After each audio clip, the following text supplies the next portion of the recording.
యోగాల్ ఎద్దులలో ఏవైనా వర్కింగ్ చేసే ఎద్దులలో కానీ, ఆవులలో కానీ, దున్నలో కానీ, గేదెలలో కానీ ఉండిద్ది. ఈ యోగాలు అనేది మనకి కాడ వేసినప్పుడు కాడ ఎద్దుల యొక్క, ఆవుల, గేదెల, దున్నల యొక్క కాడ మెడ మీద వేసినప్పుడు మనకి ఏమైనా బరువైన వస్తువులు లాగినప్పుడు కానీ, పొలంలో నాగలి దున్నేటప్పుడు కానీ మెడపై భాగంలో వాపు వచ్చి ఈ యోగాలు ఫామ్ అయ్యిద్ది.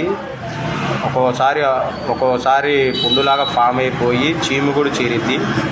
ఈ మెడ మీద యోగాలు కండిషన్ వచ్చినప్పుడు మాత్రం ఆ పశువుని విశ్రాంతి ఇవ్వండి.